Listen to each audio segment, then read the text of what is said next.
YouTube के माध्यम से हम आपके साथ यंत्र मंत्र तंत्र के रहस्यों को उजागर करेंगे और आशा करता हूँ ये आप अपनी भलाई के लिए या किसी की दूसरे कोई भलाई के लिए इस मंत्र यंत्र और तंत्र का प्रयोग करेंगे। किसी योग्य गुरु के संरक्षण में इन साधनाओं का आरंभ करें और जिंदगी में खुशहाली, खुशी, लाभ आपके साथ साथ चले। धन्यवाद। जय श्री महाकाल, जय महाकाली। नमस्कार दोस्तों, आज लेकर आए हैं आपके लिए एक ऐसी सच्ची घटना जो हमारी ही प्रैक्टिस में हमें देखने को मिली। ऐसी घटना जिसे सुनकर आपके रोंगटे खड़े हो जाएंगे और आप कहेंगे क्या ऐसा भी हो सकता है? क्या कोई व्यक्ति जाने के बाद भी किन्हीं चीजों में अपना वास रख सकता है? क्या वास्तव में भी किसी और की फोटो खींची जाए तो तस्वीर किसी और की आए? है ना अचूक, लग रहा है ना अटपटा, लेकिन वास्तव में हमारी प्रैक्टिस में ऐसा एक जगह हुआ है। सारी बात आपके साथ साझा करूंगी, लेकिन उससे पहले आपसे अनुरोध करूंगी कि अगर आप ऐसे ही और बहुत सारे एक्सपीरियंस और तंत्र मंत्र के बारे में चीजें जानना चाहते हैं तो इस चैनल को सब्सक्राइब कर दीजिए ताकि आने वाले सभी वीडियो आपको समय से मिल सके। तो चलिए बताते हैं उस महिला की कहानी जो एक लंबे समय से बीमार चल रही थी। उसके छोटे छोटे बच्चे थे। तमाम डॉक्टरों के इलाज कराए, लेकिन कहीं भी बीमारी का कुछ पता ही नहीं चल पा रहा था। बहुत परेशान हो चुके थे कि आखिर ऐसा हुआ क्या है कि ना तो रोग पता चल रहा है और ना ही ये ठीक हो रही है। महिला की हालत दिन पर दिन बद से बदतर होती जा रही थी। देखने में एक कंकाल की तरह लग रही थी। आंखें धसी हुई, चेहरा मुरझाया हुआ, शरीर बिल्कुल दुबला पतला, अगर देखें तो एक डरावनी सी शक्ल सामने आ रही थी। अब सभी घर वालों ने जब इस बात को दूसरे नजरिए से देखा तो किसी के मन में ख्याल आया कि कहीं इसके ऊपर कुछ ऐसा तो नहीं जिसे हम नहीं पकड़ पा रहे हैं, जो डॉक्टरों के पकड़ में नहीं आ रहा है और ये अंदर ही अंदर कहीं ना कहीं घुलती जा रही है। बात भी सही थी कि जब ऐसी कौन सी बीमारी है कि जिसके कारण हजारों टेस्ट करा लिए, लाखों रुपए खर्च कर दिए, लेकिन इसके शरीर का क्षय होता जा रहा है और बीमारी पकड़ में नहीं आ रही है। बातें होते होते हमारे एक जानने वाले की ही वो महिला रिश्तेदार थी। वो महिला हमसे मिली। वो रिश्तेदार कहने लगी कि आप एक बार उनके पास जाकर देखिए, आप उनसे इलाज कराना न कराना आपकी अपनी मर्जी है, लेकिन एक बार आप चलकर देखिए। मेरा ऐसा विश्वास है कि कहीं ना कहीं आपको इसकी बीमारी का इलाज उनके पास जरूर मिल जाएगा। कोई बात नहीं, वो हमारे पास आई। आने के बाद में हमने उन्हें चेक किया। अपनी जो हमारी विधियां थी उन्हें हमने देखा। देखने के बाद में पता चला कि उसके ऊपर किसी प्रेत का साया है। अब वो प्रेत भी किस प्रकार का है, वो प्रेत अनजाना नहीं था, उनका जाना पहचाना था। बहुत परेशान थी महिला। अब बच्चे भी घबराए हुए थे, पति भी घबराया हुआ था। वो समझ नहीं पा रहे थे कि ऐसा हुआ कैसे और क्या अंदर ही अंदर उनको ये डर खाए जा रहा था। हमने उनको डराया भी नहीं। हमने कहा कोई बात नहीं, आज आप चले जाइए, हम आपको कुछ चीज़ें देंगे, आप इस कवच में लगाइएगा और हमें आपकी एक फ़ोटोग्राफ चाहिए होगी। महिला को हमने फ़ोटो खिंचवाने के लिए भेजा। आप यकीन मानिए, फोटोग्राफर ने जो फ़ोटो क्लिक करी थी उसकी, वास्तव में वो महिला वैसी दिख ही नहीं रही थी। फ़ोटो निकल कर आई जिसमें दो शक्लें हमें दिखाई दे रही थी, लेकिन समझ नहीं आ रहा था कि वास्तव में इसके पीछे ये दूसरा चेहरा है कौन सा। अब घर वाले और डर गए और घबराने लगे। हमने कहा, आप निश्चिंत होइए, आप अभी अपने घर जाइए और हम आपसे कल बात करेंगे। महिला चुपचाप रात को अपने घर चली गई। उसे कुछ ऐसी रेमेडियां भी दी थी जिसके कारण उसे रात को आराम से नींद आ गई। अगले दिन प्रातःकाल हुआ ही था कि उनका फ़ोन हमारे पास आ गया कि आप कब आने वाले हैं। रात को बहुत समय के बाद में इसे पहली बार ढंग से नींद आई है। शायद उनका विश्वास अब बनना शुरू हो गया था। उन्होंने हमें अपने घर सुबह बुलाया। हम प्रातःकाल 9 बजे उनके घर पहुंचे। घर को जाकर चेक किया तो वास्तव में घर में कई प्रकार की नकारात्मक ऊर्जाएं हमें देखने को मिली। अब उस ऊर्जा का स्रोत कहाँ था ये समझ नहीं आ रहा था।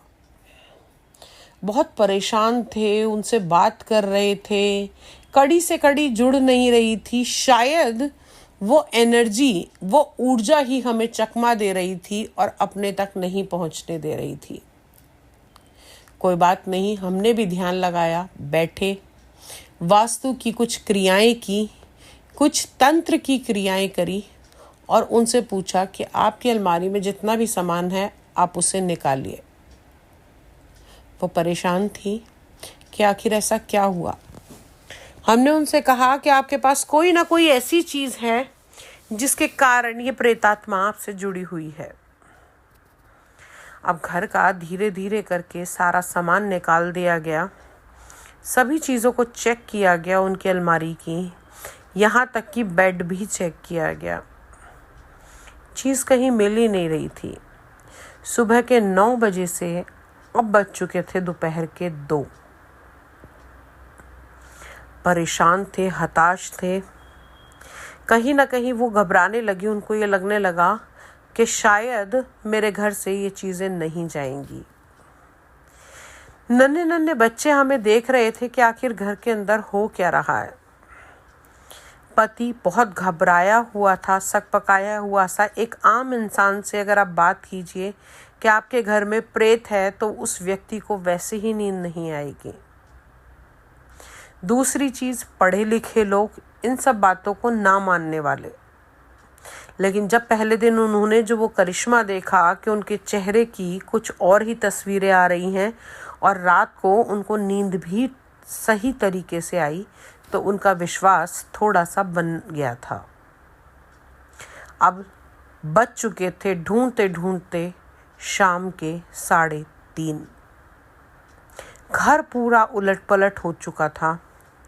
शायद हम भी थोड़ी देर के लिए उस समय परेशान हो गए थे कि ऐसा क्या है और कौन सी ऐसी गुत्थी है जो ना हमें काम करने दे रही है और ना हमारी पकड़ में आ रही है। हमने तभी देवी का आवाहन किया, माँ से अर्ज लगाई कि हे महाकाली, हे महाशक्ति, हे आदिशक्ति, अब आप ही आकर कोई रास्ता दिखाइए और आप ही हमें बताइए। बस वो क्षण था और वो गुत्थी सुलझ गई। दोबारा चेक करा, सारा सामान निकलवाया। उनकी अलमारी में कहीं एक कोने में एक आर्टिफिशियल सेट पड़ा था, जो एक ऐसे नॉर्मल से ज्वेलरी के सेट होते हैं, ऐसे सेट की एक डब्बी निकली। अब हमें उसमें नेगेटिव ऊर्जा का आभास हुआ कि इस ऊर्जा का स्रोत यहाँ से है। क्या आप बिलीव करेंगे कि एक छोटे से आर्टिफिशियल सेट के अंदर किसी चीज़ का होना। अब पूछा गया कि ये सेट कहाँ से आया। महिला ने बताया कि ये सेट जहाँ मैं पुराने मकान में रहती थी, उसकी मकान मालकिन ने मुझे ये सेट दिया था। आपको भी कुछ अजीब नहीं लगा होगा कि किसी ने ऐसे सेट दिया तो उससे क्या हो जाता है, और लोग अक्सर गिफ्ट देते ही हैं, लेकिन उसके पीछे राज कुछ और था। उसने बताया कि जिस महिला ने ये सेट मुझे दिया था, अब वो इस दुनिया में नहीं है। बस अब बात हमारे समझ में आने लगी थी। हमने कहा क्या हुआ था उनको? उन्होंने बोला उन्होंने उसी घर के अंदर आत्महत्या की थी। शायद वो मेंटली परेशान थी या फिजिकली परेशान थी, अपनी हेल्थ को लेकर बहुत ज़्यादा परेशान हो गई थी। उनकी मृत्यु उस घर के अंदर हुई और साथ ही साथ हमने पूछा क्या उनकी मृत्यु का क्या उनके घर में उन्हीं महिला की असमय मृत्यु हुई थी? उन्होंने कहा नहीं, उनकी जो जेठानी थी उनकी भी कम आयु में मानसिक संतुलन बिगड़ने के कारण मृत्यु हो गई थी। अब धीरे धीरे चीजें समझने आने लगी। हमने कहा आप दोबारा फोन लगाइए और बात कीजिए कि उस घर के अंदर अब क्या हाल है। फोन लगाया गया। उनके आने के बाद में जो किराएदार वहां पर रह रहे थे, पता लगा कि उनकी भी तबीयत खराब है, उनके घर में जो महिला है। चीजें निरंतर चल रही थी। हमने जैसे तैसे उस नेगेटिव एनर्जी को रिमूव किया और अब शाम का समय हो चुका था, तो शाम के समय उस चीज को बाहर नहीं भेजा जा सकता था। तो हमने उस सेट को वहीं अभिमंत्रित करके उनके घर के बाहर रखवा दिया और कहा कि सुबह प्रातः काल आप इसको जाकर पानी में प्रवाहित कर दीजिएगा। सभी लोग काफी डरे हुए थे, कोई घर से बाहर भी नहीं निकल रहा था। प्रातः काल हुआ, उन्होंने जो हमने प्रक्रिया बताई थी उससे उस सेट को उठाया और उठाकर वो चल दिए उसे प्रवाहित करने के लिए। आप यकीन नहीं मानेंगे कि जिस समय वो उस सेट को लेकर जा रहे थे, वो महिला घर के अंदर चीख रही थी कि मेरे पेट में से कुछ निकल के जा रहा है, मैं मर जाऊंगी, मुझे बहुत तकलीफ हो रही है। लिटरली वो बुरी तरह चीखें मार के रो रही थी। जो वो घर से दूर जा रहे थे, त्यों तो उसकी चीखें बढ़ रही थी। कोई नहीं, उसको जो इलाज बताया गया वो किया गया, महिला शांत हो गई। ये लोग भी यहाँ से जो सेट था उसको लेकर निकल चुके थे। अब जब ये घर से निकले तब सभी लोग ठीक थे। गाड़ी में मौजूद थे 3 लोग। एक वो रिश्तेदार जिसके थ्रू ये लड़का हमारे पास आया था, एक उस लड़की का पति और उस रिश्तेदार का बेटा। ये 3 लोग गाड़ी में जा रहे थे और गाड़ी चला रहा था उस महिला का पति। जैसे मानो उसकी सुध-बुध ही नहीं थी, वो गाड़ी को फुल स्पीड में दौड़ाता हुआ जा रहा था। अचानक से गाड़ी ने जाकर टक्कर मारी और यकीन मानिए वो टक्कर लगी थी शमशान घाट की दीवार में। जैसे ही वहां पर जाकर टक्कर लगी तो शायद मानो उनकी जाग खुल गई और वो घबरा गए, सकपका गए कि ये हम कहाँ आ गए, हमें तो जाना था इसको प्रवाहित करने के लिए। उन्होंने वहीं से फोन किया कि हमारे साथ ऐसा ऐसा हुआ है। हमने बोला आप महाकाल का नाम लीजिए, शमशान घाट से रास्ता मोड़िए और जाकर इसे पानी में प्रवाहित कर दीजिए अभी के अभी। और महाकाल की कृपा से वो लोग वहां से निकल गए और उसको जाकर पानी में प्रवाहित कर दिया। और जो भी उसके साथ दिव्यांगत आत्मा जुड़ी हुई थी या जो भी पैशाचिक आत्मा उसके साथ जुड़ी हुई थी, उसकी मुक्ति के लिए हमने महाकाल से प्रार्थना की। और उसके बाद धीरे धीरे उनके घर के अंदर खुशियों का दरवाज़ा खुलने लग गया। अब इस महिला का भी इलाज जब दोबारा से अस्पताल ले जाया गया तो पता चला कि उनके पेट में कोई ट्यूमर बन रहा था जो कभी पकड़ में आ ही नहीं रहा था, किसी भी एक्सरे में, किसी भी चीज़ में। डॉक्टर भी ये देखकर हैरान थे कि यकायक ऐसा कैसे हो सकता है।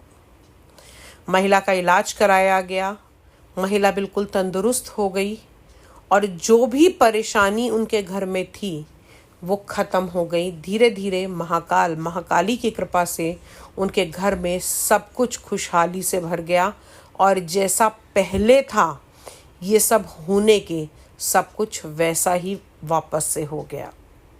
आज भी वो लोग हमसे जुड़े हुए हैं और बहुत खुश हैं। उनके घर में, उनके परिवार में बहुत सारी खुशहाली है। तो दोस्तों, कई बार हमें नहीं पता होता कि कौन सी एनर्जी कब हमारे साथ अटैच हो जाती है और कब चीज़ें हमें परेशानी देने लगती हैं।